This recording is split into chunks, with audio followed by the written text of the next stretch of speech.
कितनी बेटियों के सरों से दुपट्टे उतरे, कितने घरों की इज्जत नीलाम हुई, ये एक अलग मसला है। जोहर असर मगरिब इशा में कितनी भीड़ मस्जिदों में थी, ये एक अलग मसला है। मेरी कौम के नौजवानों, जरूरी है कि हम करबला वालों का पैगाम भी याद रखें। जो उन्होंने सबक दिया उम्मत को, वो भी हमें याद रखना बहुत ज्यादा जरूरी है। अल्लाह भला करे उन लोगों का जिन्होंने आज के दिन भी सबील के बड़े बड़े स्टॉल लगाए, उन लोगों को पानी पिलाया। उनके पानी पिलाने से लग रहा था कि ये आज जो लंगर चल रहा है, ये गुलाम ये बताना चाहते हैं कि कल जब तुम नहरे फुरात पे काबिज थे तो तुमने नबी के बेटों को पानी नहीं दिया। आज जब पानी हमारे हाथ में है तो हम सिर्फ अपने नहीं बल्कि गैरों को भी पकड़ पकड़ के पानी पिला रहे हैं। जिस तरह आपने सबील पे गौर किया, लंगर पे गौर किया, काश उतना ही हमने कुरान पे भी ध्यान लगाया होता।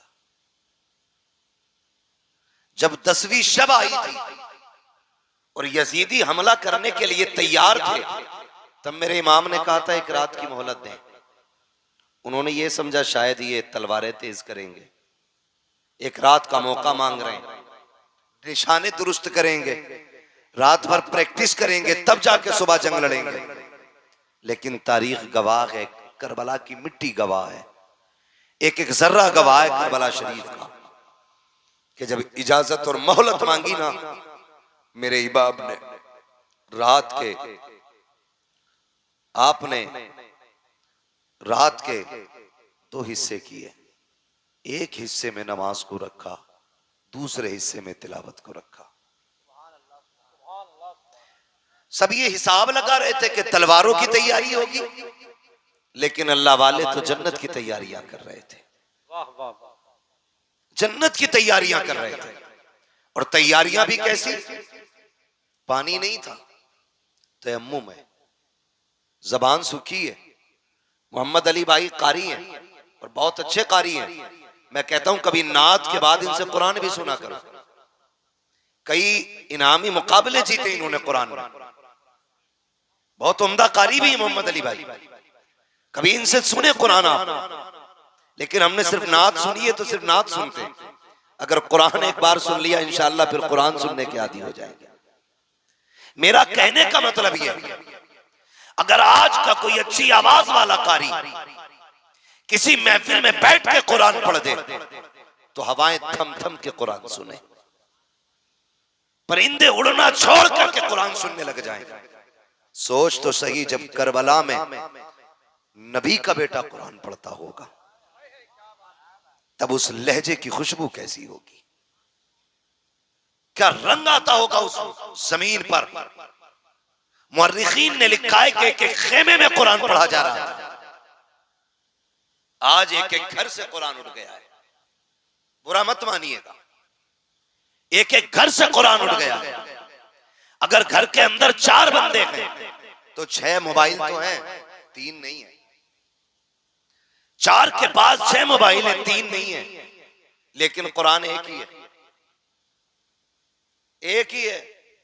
उसमें भी पढ़ने का नंबर नहीं आ रहा है। 2-2 महीने हो गए, कोई कुरान खोलने वाला ही नहीं, कोई कुरान पढ़ने वाला ही नहीं।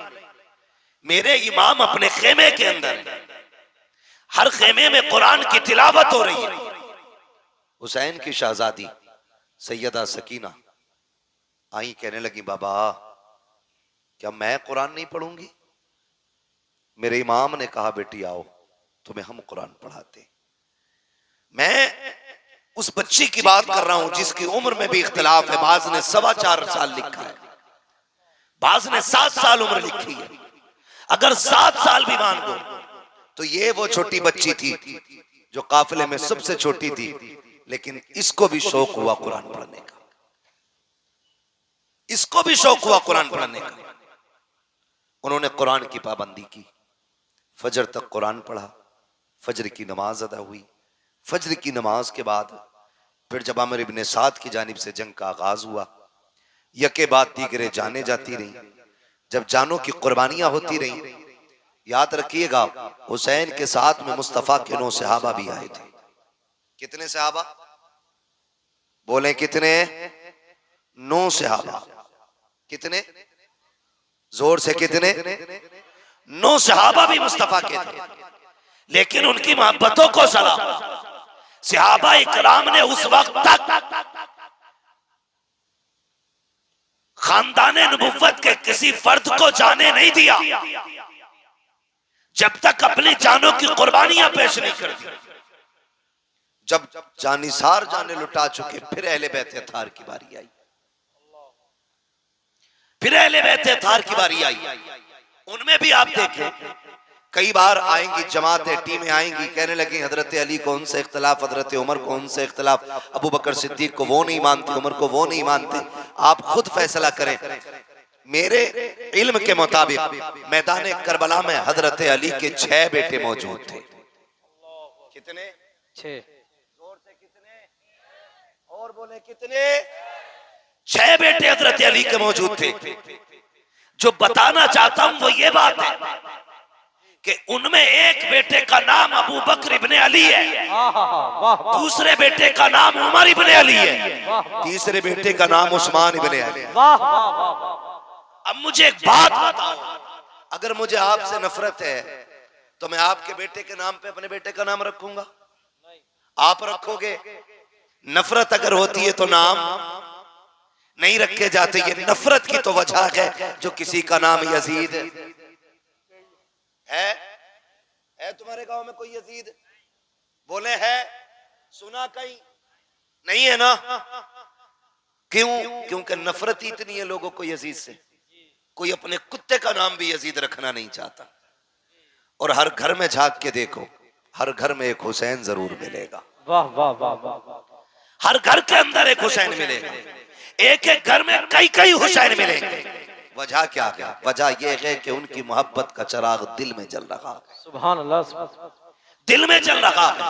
इनके दरमियान मोहब्बत थी, तभी तो नाम रखे गए, तभी तो नाम रखे गए। और मैं तो चैलेंज करता हूं राफजियों की उन नाजायज औलादों को कि जो कहते हैं ये आपस में मुख्तलिफ थे, अलग थे।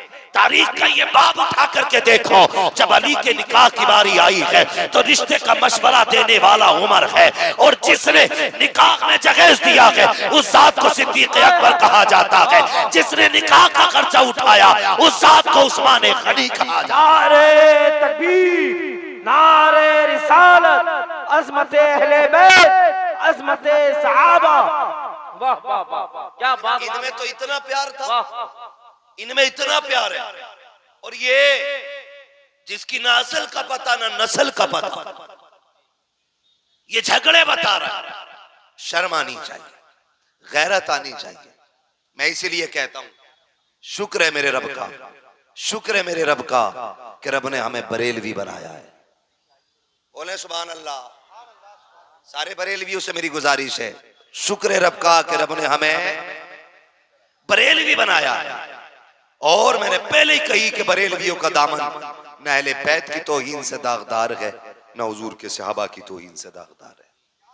यके बाद दीगर शहादतें होती रही, यहां तक के फिर अहले बैत अतहार की बारी आई, अली के घर के शहजादों की बारी आई, अकबर, कासिम, अब्बास, सोनो, मोहम्मद, यके बाद दीगर शहीद होते रहे।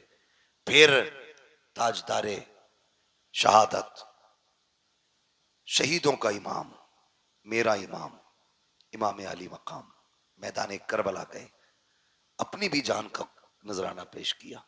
और आपने पूछा मालिक बता तू राजी है कि नहीं?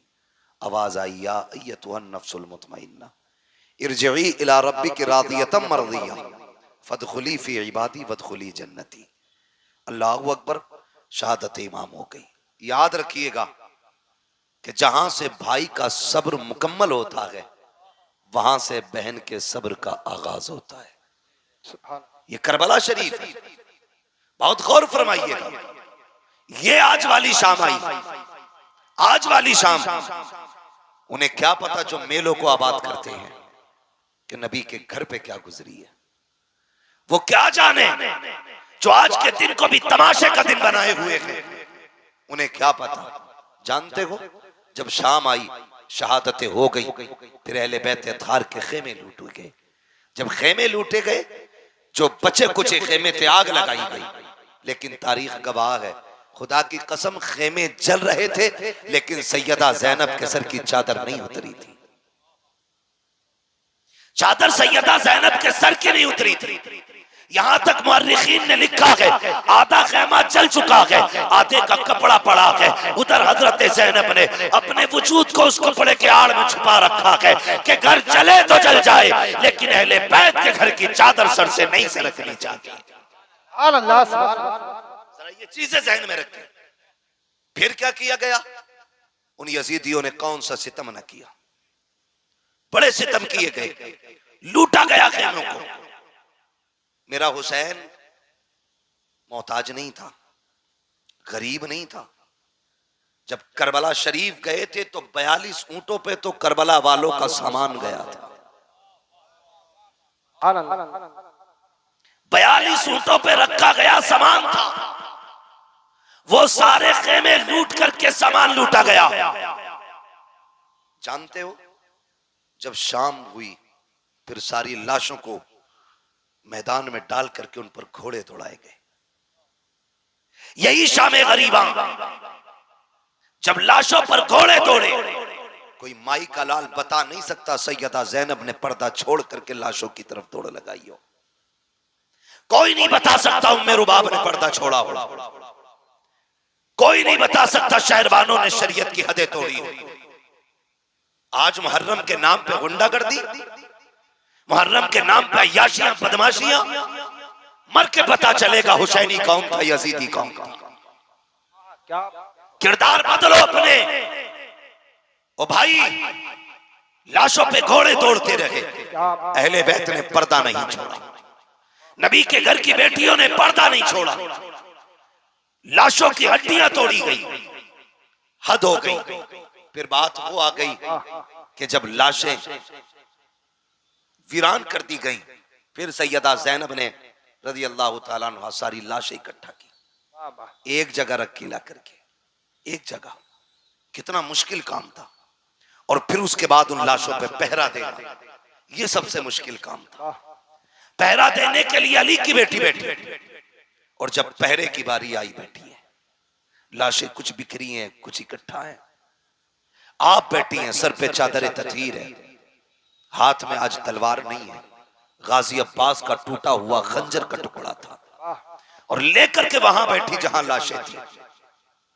और इस नीयत से बैठी कि अब तक हद हो गई, अब देखते हैं कौन है जो अहले बैत की लाशों के साथ खिलवाड़ करे। ये सोच के आप पहरेदार बन के बैठी। रात के 2 हिस्से गुजर गए। जब रात के 2 हिस्से गुजरे तो किसी के आने की आहट महसूस हुई। जब आने की आहट महसूस हुई, सैयदा जैनब ने चादर संभाली और अपना खंजर का टुकड़ा संभाला। इरादा यह था, अगर कोई दुश्मन आएगा तो अली की बेटी अली के जलवे दिखाएगी, और अगर कोई होगा अजनबी तो फिर जाने दिया जाएगा। जब आने की आहट महसूस हुई, सैयदा जैनब ठहर गई। कहती है कौन? ठहर जा वहीं। लेकिन सवार जो आ रहा था वो रुका नहीं। वो चलते चलते सैयदा जैनब के करीब आया। गरीबुल वतनी है, परदेश है, तन्हाई है, भूख है, प्यास है, चारों तरफ से दुश्मनी है, तारीकी है, एक वहशत है। जब वो करीब आया, उसने आने वाले ने कहा, बेटी तू कौन है? जैसी लफ्ज़ बेटी कहा ना, तो सैयदा जैनब के हिचकी बंद गई। फरमाने लगी, कौन है ये अजनबी जो हमें बेटी कह के आवाज दे रखा है? यहां तो कोई हमें पानी पिलाने वाला नहीं, आने वाले तो है कौन? फरमाने लगे बेटी तू बता तू कौन है। आप कहती हैं मुझे ज़ैनब कहा जाता है, मैं फातिमा ज़हरा की बेटी हूँ, अली की शहजादी हूँ। कहा कैसे बेटी हो? कहा अपनों के जनाजों पे पहरे दे रही हो। कहा बेटी ये जनाजे किसके हैं? अल्लाह अकबर। सैयदा ज़ैनब ने कहा था आने वाले ये जो सामने जनाजा पड़ा है ये राकिब दोशे पैगंबर का जनाजा है। कहा ये जो 18 साल जवाना है जनाजा है ये किसका है? कहा ये अकबर का जनाजा है। कहा ये छोटी सी कब्र किसकी है? कहा ये जमा के असगर की कब्र है। अल्लाह अकबर। जैसे इतना सुना है आने वाले ने कहा बेटी अल्लाह तुम्हारा हाफिज है। ये कह के जब आने वाला जाने लगा पढ़ करके सैयदा ज़ैनब ने सवारी को रोका। कहा बाद में जा, पहले बता तू है कौन? यहाँ कोई अपना कहने वाला नहीं है, तूने बेटी कह के आवाज दी है। आने वाले ने कहा बेटी पहचाना नहीं, मैं कोई और नहीं बल्कि तुम्हारा नाना मोहम्मद रसूलुल्लाह।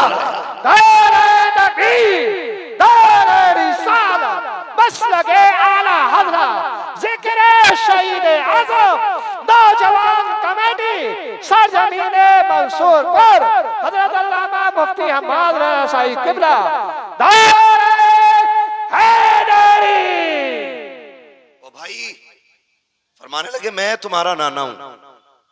सैयदा ज़ैनब मुतमईन रही। फिर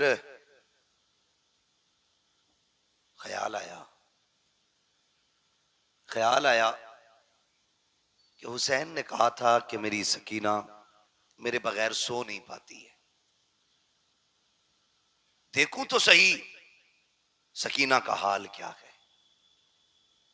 फिर ख्याल आया अगर मैं यहां से उठ के चली गई तो पता नहीं जनाजों का क्या करें ये लोग। इसी शशोपंज में रात के 3 हिस्से गुजर गए। फिर एक साया नजर आया, आप फिर संभल के बैठी, और वो साया किसी मर्द का नहीं एक औरत का साया था। करीब आई, उसने आकर के पानी का प्याला पेश किया। सैयदा पानी पी लीजिए। आपने फरमाया हमें इस पानी से नफरत हो गई है, ले जाओ हमें नहीं पीना है पानी। खातून ने कहा मुझे हुर की बीवी कहा जाता है, मेरे शोहर ने गर्दन कटा करके अपनी गुलामी का हक अदा कर दिया, मेहरबानी करें मुझसे पानी कबूल कर लें। जब इतनी बात कही सैयदा ज़ैनब ने कहा सुनो, जिनके 18 साल के शहजादे प्यासे चले गए हों उन्हें पानी कैसे अच्छा लगेगा, जाओ ले जाओ ये पानी। लेकिन वो खातून जानती थी सैयद को अगर खातून जन्नत का वास्ता दो तो वो कभी टाला नहीं करते। उन्होंने कहा आपको आपकी अम्मी का वास्ता ये पानी कबूल फरमा ले। आपने पानी लिया, उठी, ख्याल आया मेरी सकीना सबसे ज्यादा प्यासी है, सकीना सबसे ज्यादा प्यासी है। ये सोच करके आप खेमे में आई। जब खेमे में आके देखा तो हजरत सकीना नहीं थी।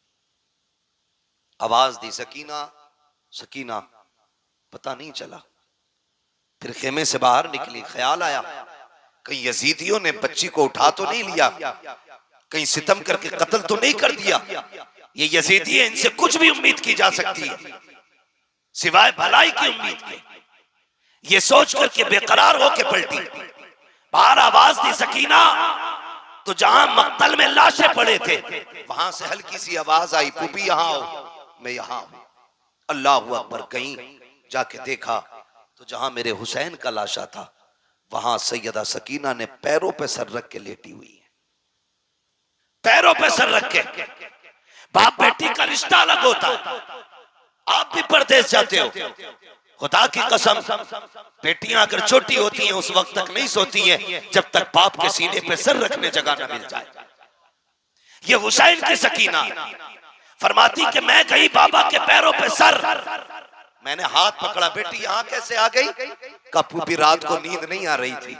मैंने कहा पा तेरी बेटी को नींद नहीं आ रही है, आके सुला दीजिए। का मैंने इतना कहा था, इतने में मक्तल से आवाज आई बेटी यहाँ आ मैं तुझे सुला दूं। कहती बेटी लाशों पे घोड़े दौड़ चुके हैं, किसी लाश की पहचान नहीं हो रही है, तुझे कैसे पता चला कि ये तेरे बाप का लाशा है? हजरत सकीना ने कहा था मैं इसी ढेर पे आई, इसी जगह पे आई, मैंने आके सारी लाशों को देखा, सब एक जैसी लाशें नजर आई। मैंने कहा कहाँ हो? का फूफी इसी लाश के बाजू उठे थे, इसी ने हाथ उठा के कहा था आ बेटी मेरी सीने से लग जा। कहा बेटी फिर पैर से क्यों लेटी? कहा मेरे बाप के सीने पे इतने जख्म थे कि सर रखते हुए दुख हो रहा था, अगर मैं सीने पे सर रख देती मेरे बाप को तकलीफ हो जाती।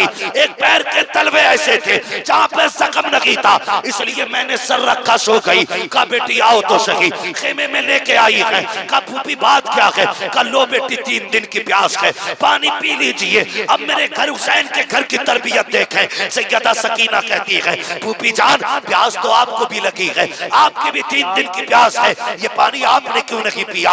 हजरत ज़ैनब कहती है ए सकीना जिन घर के बच्चे प्यासे होते हैं उस घर के बड़े पानी नहीं पिया करते हैं। इतना सुनना था, हजरत सकीना ने प्याला हाथ में लिया और दौड़ लगाई मक्तल की तरफ। हजरत ज़ैनब ने कहा था सकीना कहाँ जा रही हो? कहा फूफी अभी आपने कहा था जिस घर के बच्चे प्यासे होते हैं उस घर के बड़े नहीं पीते हैं। कहा भी मुझसे छोटा मेरा असगर प्यासा है, ये पानी पहले उसे पिलाया जाएगा।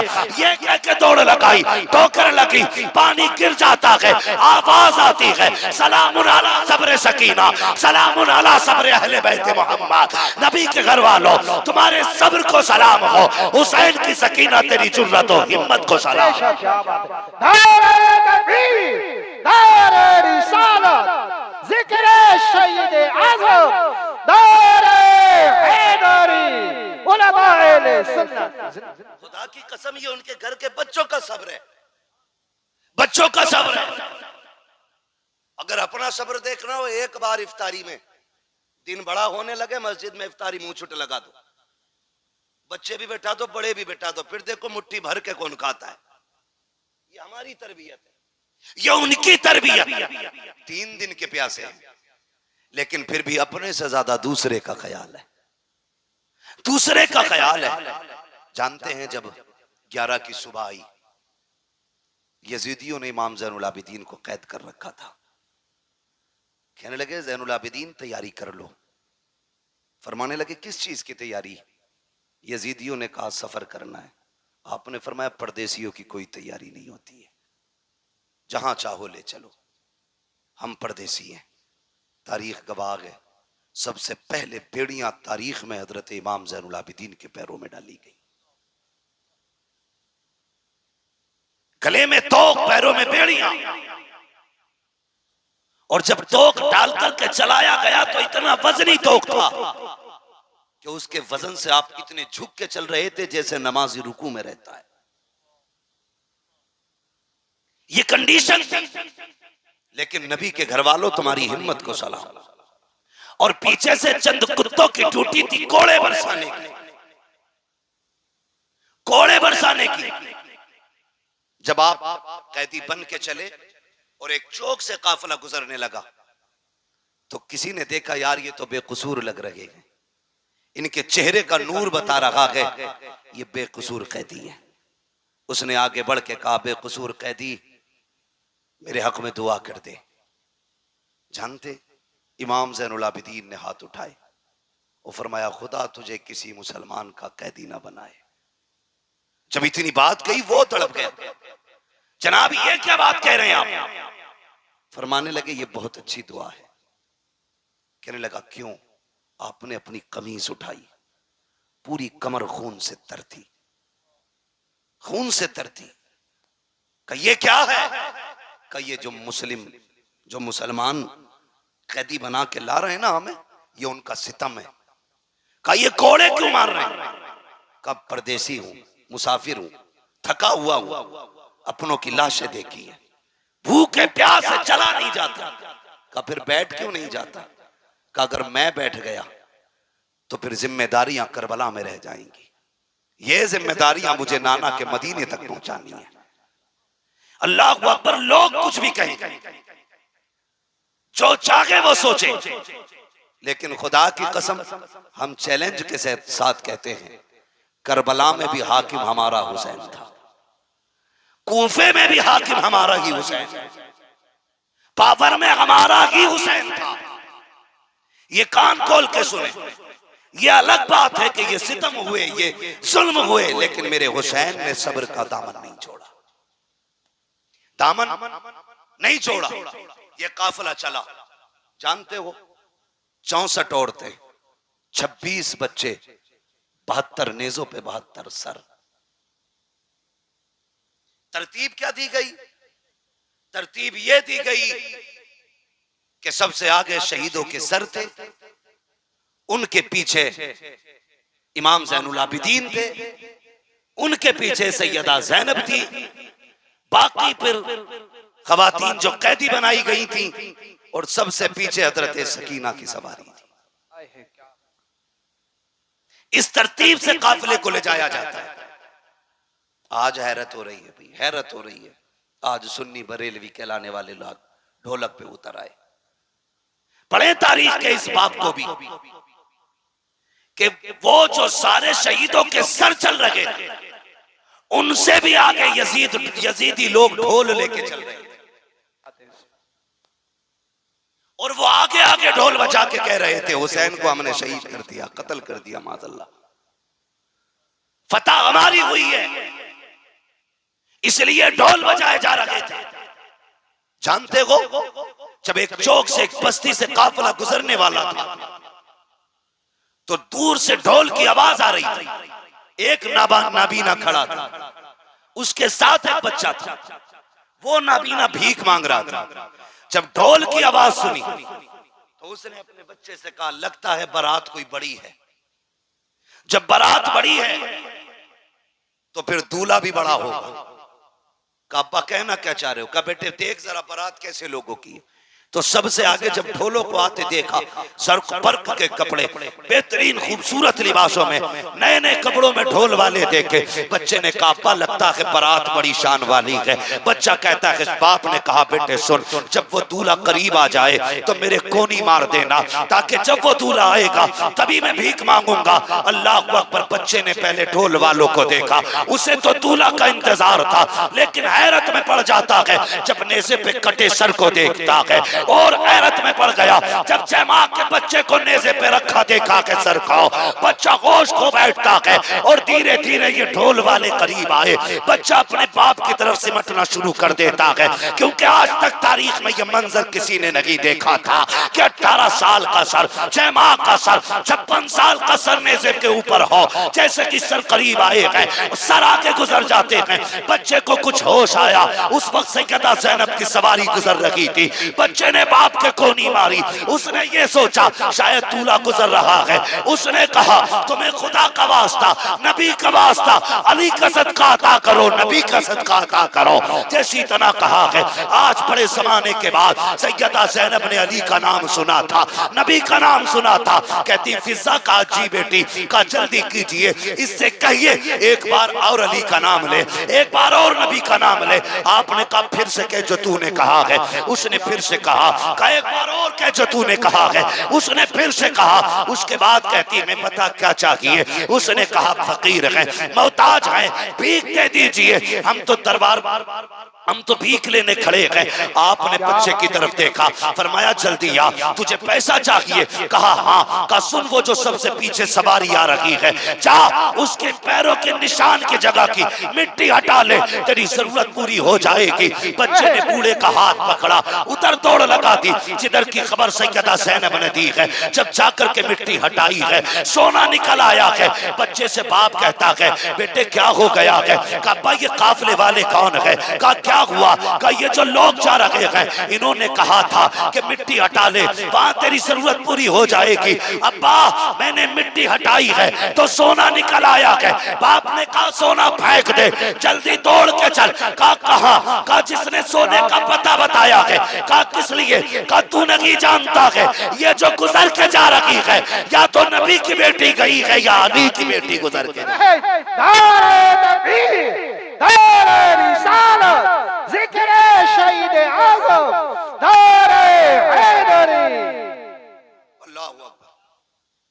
फरमाने लगी। उस बूढ़े ने कहा, सुन, या तो ये नबी की बेटी गुजर के गई है या अली की बेटी गुजर के गई है। खुदा की कसम, इन्हें मजबूर कहते, इन्हें कमजोर समझते।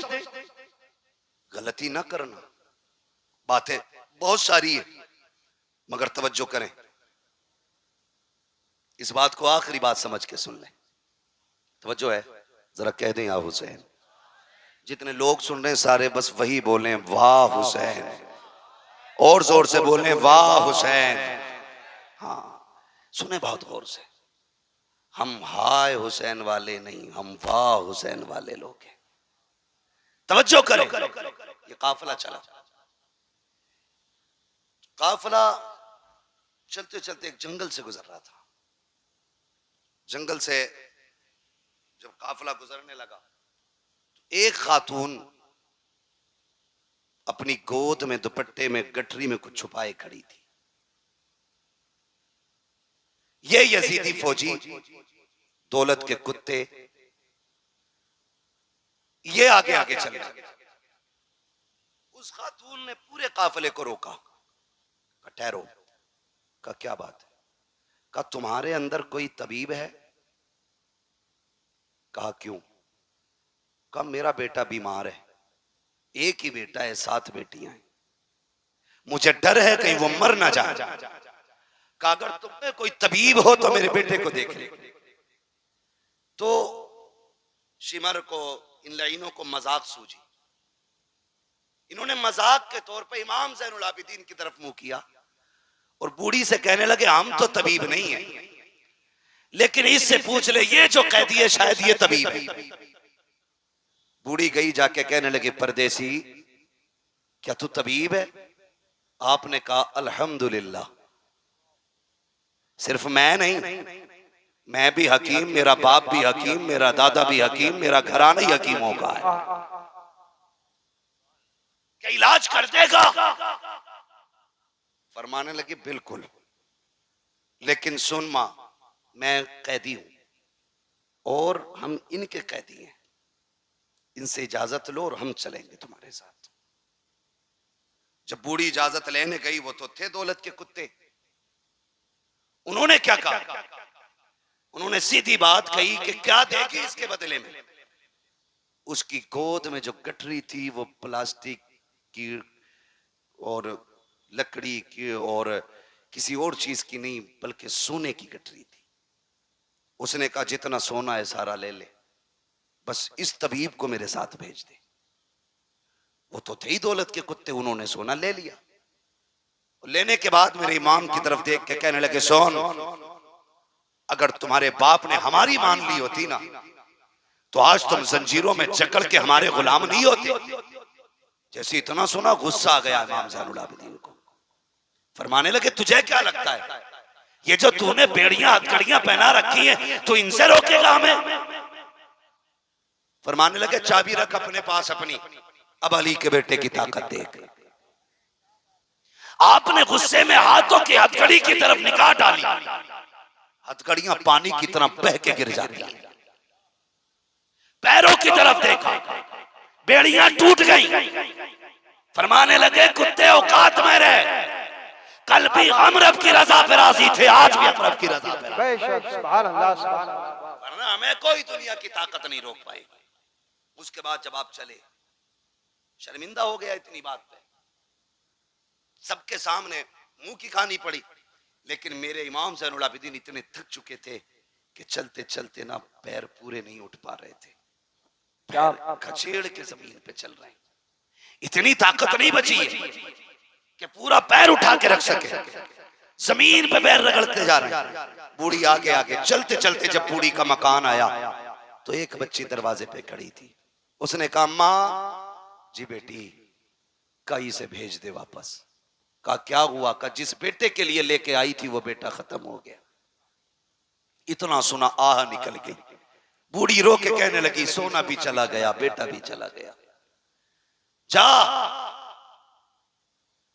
मैंने तुझ पे ज्यादती की, मैं यहां तक चला के लाई, तेरा एहसान तो यहां तक आ गया, वापस चला जा। इमाम ज़ैनुल आबिदीन ने कहा, मां, दरवाजे तक आए हुए मेहमान को लौटाया नहीं जाता है, चौखट तक आने की इजाजत तो दे। बूढ़ी ने कहा क्या करेगा बेटा, तेरा वक्त जाये होगा, तेरा टाइम खर्च होगा, तू परदेसी मुसाफिर, जाने कब का चला है, कब तक चलेगा, कुछ खाया कि नहीं खाया, ए बेटे अब यहाँ आके वक्त जाये न कर। कहा माँ मुझे दरवाजे तक आने की इजाजत दे। इमाम ज़ैनुल आबिदीन को इजाजत मिली। आप जैसी घर के अंदर कदम रखते हैं, क्या देखते हैं, दो बहनें बैठी हुई हैं, एक सर की तरफ बैठी है, दूसरी पैरों की तरफ बैठी है, दो जबान के ऊपर कपड़ा पड़ा है। एक कहती है भैया बड़ी हसरतें तेरे साथ थी, तू हमारा इकलौता भाई था, आपने चंद जुमले सुने रो देते हैं। एक बच्ची देख के कहती है भाई हमारा गया है, तू क्यों रो रहा है। उसने ये कहा जब मैंने तुम्हारे भाई को देखा तो मुझे सुगरा के अकबर की याद आ गई है, मुझे तुम्हारे सूरत को देख के अपनी मदीने वाली बहन की याद आई है। आप ये कहते हैं और उसके बाद आगे बढ़ते हैं। उस नौजवान के ऊपर से चादर उड़ाई और हटाने के बाद कहते हैं नौजवान उठ, बहनों को रुलाया नहीं जाता है, बहनों को हंसाया जाता है। इतना कहा नौजवान उठ के बैठ जाता है। आपने जैसी नौजवान को उठाया है, माँ कहती है अरे बेटे ये कैसे हो गया। कहा बेटे ये बता, माँ ये तो बता तेरी गोद में सोना कितना था। कहा 7 बेटियों का जेवर था। कहा जल्दी कर, जितना सोना था उतनी मिट्टी लेके आ। पूरी मिट्टी लेके आई है। मेरे इमाम ने यूं हाथ लगाया है, सारी मिट्टी को सोना बना दिया है। उसके बाद कहते हैं माँ बता क्या कमी रह गई है। बेटा भी मिल गया है, सोना भी मिल गया है। ये कह के पलटने लगे। बूढ़ी ने दौड़ के कदम पकड़े। कहा ओ शहजादे जरा ठहर तो सही, अरे रुक तो जरा, बता तो सही तू है कौन, कहाँ का रहने वाला है, बता ये शाने कहाँ से लेके आया है, ये रुतबे कहाँ से मिले हैं। आप कहते अम्मा ये ना पूछ, अब मुझे जाने दे। बूढ़ी कहती बता ना बेटे क्या मामला है। कहा वो बता बेटे वो 72 नेज़ों पे सर किसके थे। आपने कहा उसमें कुछ सर मेरे घर वालों के हैं, मेरे चचा के हैं, मेरे भाइयों के हैं, मेरे बाप का भी सर उसमें है, मेरे भाइयों के सर भी उसमें है। कहा बेटे एक बात समझ में नहीं आई, तूने मेरा एक जिंदा कर दिया, अपने 72 जिंदा ना कर सका, क्या राज है इसमें। आप कहते माँ मेरी मजबूरी है, अगर मजबूरी ना होती तो जैसे तेरा एक जिंदा हुआ है वैसी मेरे 72 भी जिंदा हो जाते। आपने जैसी इतना कहा। बूढ़ी कहती बेटे समझ में नहीं आया। कहा माँ सुने यहाँ समझ में नहीं आएगा, वहां चल जहां नेज़ों पे सर है, सारी चीजें समझ में आ जाएंगी। बूढ़ी फिर वापस आई है। कहा बेटे अब बताना, मेरा इमाम उस नेज़े के पास आया जिस नेज़े पे इमाम अली मकाम का सर रखा हुआ है। आप बाप के सर के पीछे खड़े हुए और कहते हैं अब्बा जी वो कुरान पढ़ के सुनाओ जो करबला से यहाँ तक पढ़ के सुनाया है, फिर से वो तिलावत सुनाओ जो करबला से यहाँ तक सुनाई है। मुअर्रिखीन ने लिखा है कि सरे हुसैन नेज़े पे खुद घूमा, रुख हुआ ज़ैनुल आबिदीन की तरफ और सूरह रहमान की तिलावत शुरू हो जाती है। सूरह रहमान की तिलावत मेरे इमाम के सर ने की है। आप कहते अम्मा अब कुछ समझ में आया कि नहीं। माँ कहती मैं नहीं समझी। मेरा इमाम कहता है ए माँ जिंदा वो किए जाते हैं जो मर जाया करते हैं, जो पहले से जिंदा होते हैं वो जिंदा नहीं किए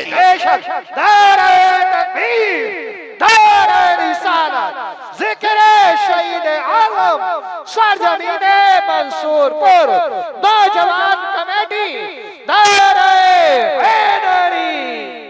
आप फरमाते माँ जिंदा वो किए जाते हैं जो मर जाया करते हैं, जो पहले से जिंदा हों वो दोबारा जिंदा नहीं किए जाते। माँ ये जो 72 नेज़ों पे 72 सर हैं ये मुर्दों के नहीं है, ये जिंदों के सर हैं। ये किनके सर हैं? जोर से और जोर से किनके? जिंदों के सर हैं। इनको अपनी औलाद का भी पता है, इनको हालात का भी पता है, इनको दौर का भी पता है। अल्लाह सलामत रखे आप लोगों को। ओ भाई ये करबला शरीफ का सफर पूरा 12 मुहर्रम से शुरू हुआ, 12 मुहर्रम से शुरू हुआ और 27 रमजान को मुकम्मल हुआ है। कितना? 12 को शुरू हुआ, 27 को मुकम्मल हुआ। आप गिनती लगा लें, गिनती जोड़ेंगे लगभग 9 महीने लगेंगे। कितने? बोलें जोर से और जोर से। 9 माह मुकम्मल सफर लगे। जानते हो अली की बेटी की जुर्रत देखे, 9 महीने सफर किया है, पैदल सफर किया है, सफर करके भी आई है, कुरान पढ़ती भी आई है। जब सफर मुकम्मल मदीने में जाके हुआ और इमाम ज़ैनुल आबिदीन का बाजू पकड़ के कहा ज़ैनुल आबिदीन ये क्या है? फूफी आपको भी मालूम है ना, ये तो नाना का मजार है। कहा बेटे पता तो है, लेकिन तुझसे भी कहलवाना है। कहा फूफी ये नाना का मजार है। फिर आपने रुख किया करबला की तरफ। कहा हुसैन गवाह रहना, मैंने तेरी अमानत को हिफाजत के साथ हुजूर के मदीने तक पहुंचा दिया है। बेशक अल्लाह। हुजूर के मदीने तक पहुंचाया। 9 महीने सफर किया, पैदल सफर किया, लेकिन जानते हो इस 9 महीने में सैयदा ज़ैनब ने 72 कुरान मुकम्मल किए थे। कितने जोर से कितने? 72 कुरान अली की बेटी ने पढ़े। क्या आज हमारी बेटियों ने 72 आयतें पढ़ी हैं? कुरान के 72 कलमे ही पढ़े, 72 हर्फ ही पढ़ लेती। वो भाई अपने घरों के अंदर जाके ये सब काम करो। कुरान हुसैन के साथ है और हुसैन कुरान के साथ है। हुसैन उसी के साथ होंगे जिसके साथ कुरान भी होगा, और कुरान उसी के साथ होगा जिसके साथ हुसैन भी होंगे। इसलिए अपने घरों के अंदर कुरान की आदतें डालो, नमाजों की पाबंदी करो। मैं अक्सर कहता हूं बचा के कूफे से आबिद को लेके आई है, कमर पे बारे इमामत उठा के लाई है, अली की बेटी को झुककर सलाम कर इस्लाम, तेरी अमानतें घर तक बचा के लाई है। सैयदा ज़ैनब इमाम ज़ैनुल आबिदीन को मदीने तक लेके आई, जो वादा था हुसैन से पूरा कर दिया। और जानते हो करबला से वापसी के बाद 15 साल सैयदा ज़ैनब जिंदा रही, लेकिन कभी घर से बाहर कदम नहीं निकाला, कभी नहीं निकाला। यहां तक कि पड़ोसियों ने भी आपको निकलते नहीं देखा। हद तो तब हो गई जब शोहर ने कहा दवा ले ले, डॉक्टर तबीब से मिलने। फरमाने लगी नहीं मैं ज़हरा की बेटी हूं, मैं पर्दा नहीं तोड़ूंगी। कहा नाना के दीन में तबीब को औरत को दवा लेने के लिए हाथ पैर दिखाना जायज है? कहा ये तो शरीयत है जो आप कह रहे कि दिखाना जायज है, लेकिन अजीमत यह है कि मर जाए किसी के सामने चेहरा ना खोले। हमने अजीमत हुसैन से करबला में सीखी। कहा कैसे? कहा जब लाशों पे घोड़े दौड़ रहे थे, हमें हुसैन ने मना कर दिया था कि कुछ भी हो जाए मुस्तफा की शरीयत नहीं छोड़नी है। खुदा की कसम 15 साल जिंदा रही, कभी घर से कदम नहीं निकाला, और जमाने को दिखा दिया कि अली की बेटियां पर्दा कैसे करती हैं। आज हम पे भी लाजिम है हम अपने घरों के अंदर पर्दे को आम करें। खुदा की कसम अगर किसी भाई की कोशिश से बहन पर्दे वाली हो गई, बाप की कोशिश से बेटी पर्दे वाली हो गई, शोहर की कोशिश से बीवी पर्दे वाली हो गई, तो अगर ये जन्नत में जाएगी, अल्लाह बाप को, भाई को, शोहर को, तीनों को भी जन्नत अता फरमाएगा। जरूरी ये है कि हम शरीयत को आम करें, मुस्तफा जाने रहमत के दीन को मजबूती से पकड़ें। पूरा पैगाम करबला शरीफ का आप पढ़ लीजिए। बहुत सारे जुल्म करबला शरीफ में हुए, लेकिन उन्होंने सब्र नहीं छोड़ा, शरीयत नहीं छोड़ी, दीन नहीं छोड़ा। इमाम ज़ैनुल आबिदीन, इमाम ज़ैनुल आबिदीन के हवाले से बेशुमार रिवायतें मौजूद हैं। बस एक बात मैं भी बता दूं, आपके खेमे में ना जब बदला लेने की बारी आई, किसकी? मुख्तार सक़फ़ी ने जब बदला लिया था और ये यजीदी जाने चुरा चुरा के भाग रहे थे, तो एक भागते भागते जंगल में उसे कोई ठिकाना नहीं मिला, तो एक झोंपड़े में जाके घुस गया, और वो झोंपड़ा किसी अजनबी का नहीं, इमाम ज़ैनुल आबिदीन का था। इमाम ज़ैनुल आबिदीन की क़यामगाह थी, मुख्तार सक़फ़ी की फौजें पीछे थी, पनाह लेने के लिए खेमे में घुसा। प्यास लगी थी, कहा पानी मिलेगा? आपने एक प्याला दिया, कहा और चाहिए, दूसरा प्याला भर के दिया, कहा और चाहिए, तीसरा प्याला भर के जब दिया, इसने हाथ में लेके कहा लगता है तुमने मुझे पहचाना नहीं। कहा क्यों? कहा अगर पहचान लेते तो मुझे पानी ना पिलाते।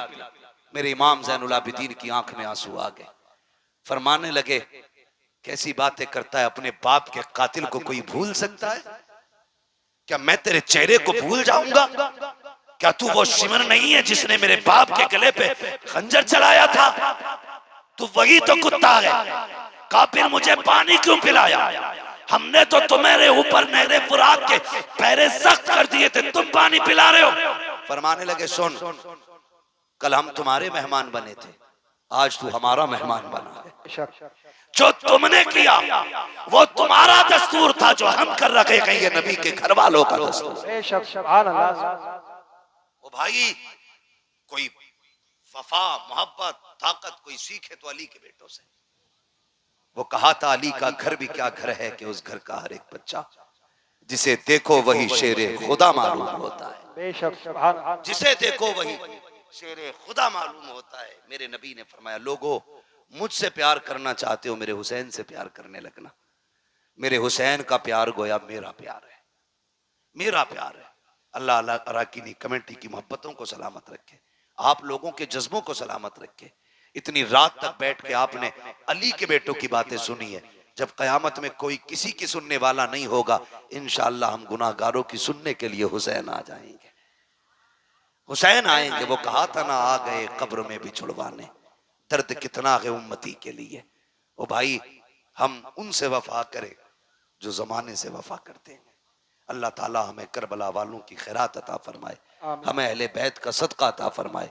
अल्लाह हम सबको ज़हरा के लालों का सदका अता करे, मौला अली के पालों का सदका अता करे, मुस्तफ़ा जान रहमत के नौनिहालों का सदका अता करे।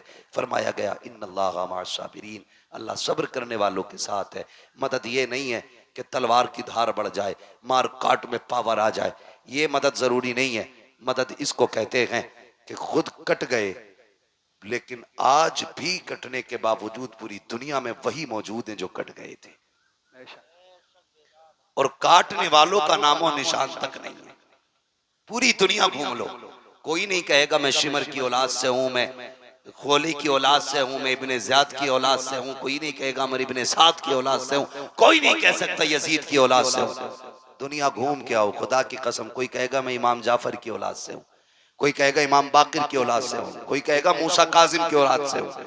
अली के घर की नस्ल आज भी जमाने में है, और खुदा की कसम सुबह कयामत तक रहेगी, सुबह कयामत तक रहेगी। और इसी नस्ल के बारे में मेरे इमाम ने कहा था, तेरी नस्ल पाक में है बच्चा बच्चा नूर का, तू है ऐने नूर तेरा सब घर आना तेरा। आखिर में सुस्ती क्यों आ रही है? तू है ऐने नूर तेरा, सब घर आना। आखिर में भी देखो ड्यूटी और हाजिरी वैसी लगनी चाहिए जैसी शुरू में लगी थी, ताकि फरिश्ते जाके बताएं मौला जैसे शुरू में सुन रहे थे वैसा आखिर तक सुनाए। तेरी नस्ल पाक में है बच्चा बच्चा नूर तू है ऐने नूर तेरा, सब घराना नूर नूर का। बस जो हुए गलत उनको माफ फरमाए रब्बे कायनात। जिंदगी ने दिया साथ, फिर होगी मुलाकात। चमन रहा फूल खिलेंगे, जिंदगी रही फिर मिलेंगे। मुसाफिर हैं हम भी, मुसाफिर हो तुम भी, किसी मोड़ पर फिर मुलाकात होगी। फकीरान आए सदा कर चले, सदा खुश रहो ये दुआ कर चले। सारे लोग कलमा शरीफ पढ़ लीजिए, ला इलाहा इल्लल्लाहु मुहम्मदुर रसूलुल्लाह।